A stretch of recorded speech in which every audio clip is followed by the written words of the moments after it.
السلام علیکم دوستو، میں ہوں محمد حیات اور آپ دیکھ رہے ہیں الحیات وائس۔ دوستو، اگر ہماری ویڈیو پسند آئے تو ہمارے چینل کو سبسکرائب کر لیں ہماری ہر نئی آنے والی ویڈیو سب سے پہلے دیکھنے کے لیے۔ تو چلتے ہیں اپنے موضوع کی طرف۔ قدرت کا ایک قانون ہے جو زندہ چیزوں میں بھی رائج ہے اور غیر زندہ چیزوں میں بھی۔ وہ یہ ہے کہ ہر مطلوبہ چیز کو حاصل کرنے کی ایک قیمت ہے۔ جب تک وہ قیمت ادا نہ کی جائے، مطلوبہ چیز حاصل نہیں ہوتی۔ یہاں ابھرنے کے لیے پہلے دبنا پڑتا ہے۔ یہاں ترقی کے درجے تک پہنچنے کے لیے بے ترقی پر راضی ہونا پڑتا ہے۔ یہاں دوسروں کے اوپر غلبہ حاصل کرنے کے لیے دوسروں سے مغلوبیت کو برداشت کرنا پڑتا ہے۔ ایک بات بظاہر سادہ سی ہے، مگر انسان اپنی عملی زندگی میں اکثر اسے بھول جاتا ہے۔ وہ یہ کہ ہم اپنی بنائی ہوئی دنیا میں نہیں ہیں، بلکہ خدا کی بنائی ہوئی دنیا میں ہیں۔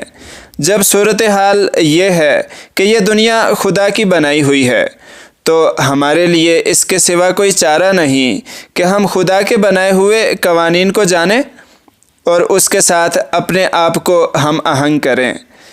اس کے سوا کسی اور تدبیر سے یہاں ہم اپنے لیے جگہ حاصل نہیں کر سکتے۔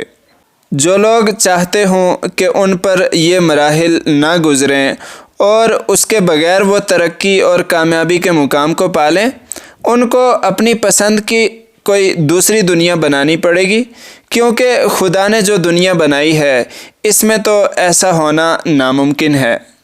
دوستو، انگریزی کا ایک مقولہ ہے کہ ہم دیتے ہیں تب ہی ہم پاتے ہیں۔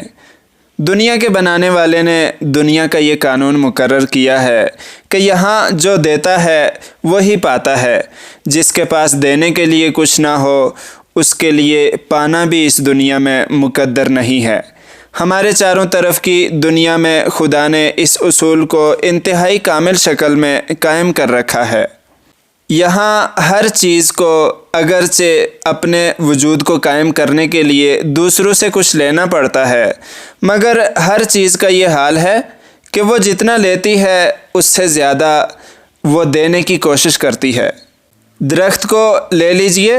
درخت زمین سے پانی اور معدنیات لیتا ہے، وہ ہوا سے نائٹروجن لیتا ہے، وہ سورج سے حرارت لیتا ہے، اور اس طرح پوری کائنات سے اپنی غذا لیتے ہوئے اپنے وجود کو کمال کے درجے تک پہنچاتا ہے۔ مگر اس کے بعد وہ کیا کرتا ہے؟ اس کے بعد اس کا پورا وجود دوسروں کے لیے وقف ہو جاتا ہے۔ وہ دوسروں کو سایہ دیتا ہے، وہ دوسروں کو لکڑی دیتا ہے، وہ دوسروں کو پھول اور پھل دیتا ہے۔ وہ ساری عمر اسی طرح اپنے آپ کو دوسروں کے لیے وقف رکھتا ہے، یہاں تک کہ ختم ہو جاتا ہے۔ یہی حال کائنات کی ہر چیز کا ہے۔ ہر چیز دوسروں کو دینے اور دوسروں کو نفع پہنچانے میں مصروف ہے۔ سورج، دریا، پہاڑ، ہوا، ہر چیز دوسروں کو نفع پہنچانے میں لگی ہوئی ہے۔ کائنات کا دین نفع بخشی ہے، نہ کہ حقوق طلبی۔ اس دنیا میں صرف ایک ہی مخلوق ہے جو دینے کے بجائے لینا چاہتی ہے، اور وہ انسان ہے۔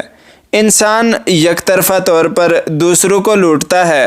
وہ دوسروں کو دیے بغیر دوسروں سے لینا چاہتا ہے۔ وہ نفع بخش بنے بغیر نفع خور بننا چاہتا ہے۔ انسان کی یہ روش خدا کی اسکیم کے خلاف ہے۔ وہ کائنات کے عام مزاج سے ہٹی ہوئی ہے۔ یہ تضاد ثابت کرتا ہے کہ ایسے لوگوں کے لیے موجودہ دنیا میں کامیابی مقدر نہیں ہے۔ موجودہ دنیا میں کامیابی صرف ان لوگوں کو مل سکتی ہے جو وسیع تر کائنات سے اپنے کو ہم آہنگ کر لیں، جو دینے والی دنیا میں خود بھی دینے والے بن کر رہیں، نہ کہ دینے والی دنیا میں صرف لینے والے۔ تو دوستو، کسی سے اگر کوئی فائدہ اٹھانا ہے تو پہلے اس کو فائدہ پہنچانا ہوگا، تو پھر اس سے آپ کو فائدہ مل سکتا ہے۔